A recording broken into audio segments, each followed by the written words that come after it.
Module 1, Lesson 5, Paul Bunyan. Even as a baby, Paul Bunyan was mighty big. How big? Well, he was so big that his parents had to use a covered wagon for his cradle. As you might imagine, young Paul Bunyan had a big appetite. He gobbled up 5 barrels of porridge a day, and his parents had to milk 4 dozen cows every morning and evening just to keep his baby bottle filled. Paul was so big it caused some problems in the little town in Maine where he grew up. When he sneezed, he blew the birds from Maine to California. When he snored, the neighbors ran out of their houses calling, "Earthquake! Earthquake!" After that, Paul Bunyan's father thought it might be better if Paul didn't sleep in town. He built a cot on a large raft for Paul and floated it off the coast. Paul slept on the raft for a few nights, but the floating cot didn't work out. When Paul turned over in his sleep, he created gigantic waves that knocked down houses along the coast. Eventually, Paul's father decided that the East Coast was just too small for Paul Bunyan.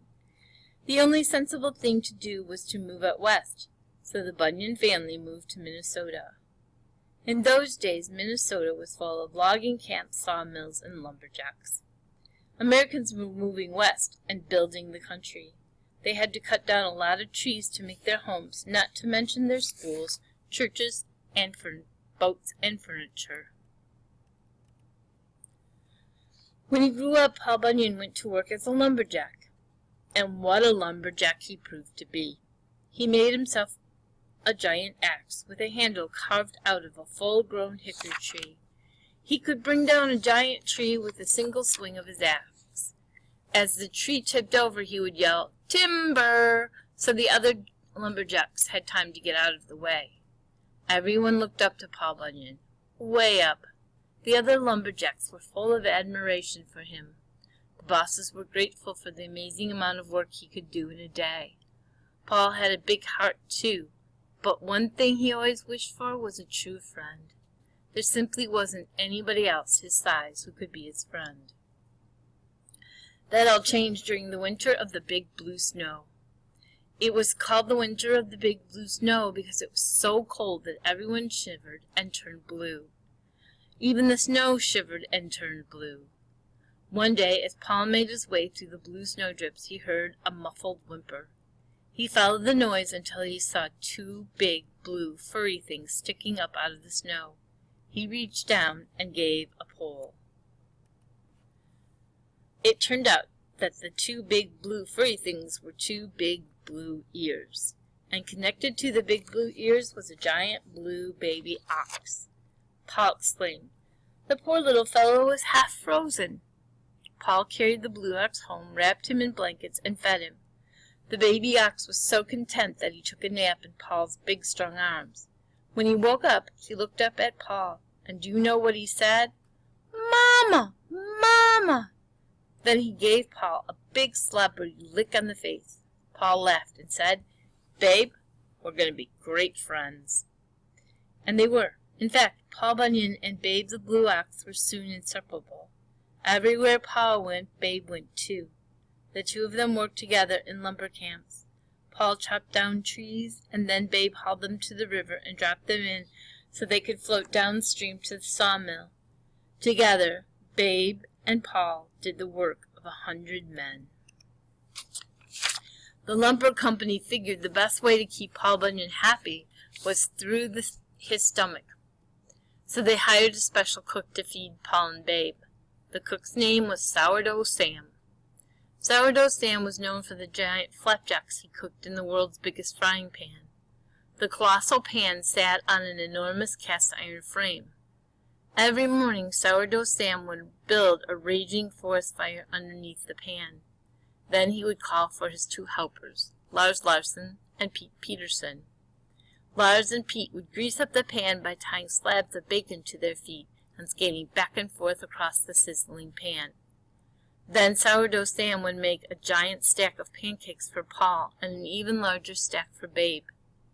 Thanks to Sourdough Sam and his overgrown flapjacks, Babe eventually grew to be even bigger than Paul. He was so big that if you were standing on his front legs, you had to use a telescope to see all the way to his back legs. In fact, he was so heavy that his footprints filled up with water and turned into lakes. In fact, there are more than 10,000 lakes in Minnesota today, and most of them were created by Babe the Blue Ox back in the frontier days. Babe and Paul helped the lumberjacks solve all sorts of problems.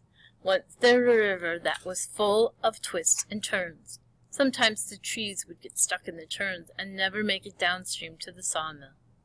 But Paul Bunyan thought of a way to fix that. He went to one end of the river and sent Babe to the other end. Paul grabbed the river and pulled in one direction, and Babe pulled the other end in the opposite direction, and then snap! Just like that, all the kinks were pulled out, and the river was as straight as an axe handle. Of course, this tightening operation left the river a good deal longer than it had been before, and there was lots of extra water laying around. Paul and Babe worked together to dig 5 big holes to hold all the extra water. Nowadays, these are called the Great Lakes. One day, the logging bosses got to talking. One of them said that the United States was a fine country to be sure, but could stand a little improvement. For one thing, it could use more rivers. What it really needed was a big river running down from the middle of the country all the way from Minnesota to New Orleans. If we had a river like that, said the man, we could ship timber down to New Orleans and all around the world. Paul Bunyan happened to overhear the conversation. He told the bosses that he would see what he could do. He hitched up Babe, and they started plowing south. As they plowed, they threw a great mound of dirt and rocks to the right and smaller mounds to the left. On the right side, they made the Rocky Mountains. On the left side, they made the Appalachian Mountains. Paul Bunyan and Babe didn't stop until they had plowed a channel all the way south to the Gulf of Mexico. And the river that flows in that channel nowadays, that's what we call the Mississippi River. From that day on, Paul and Babe went around the country using their size and strength to help anyone who needed it. Later, they dug the Grand Canyon as they made their way west to the west coast of California. When the winds blow just right from the west, you can still smell those infamous colossal pancakes cooking on the frontier.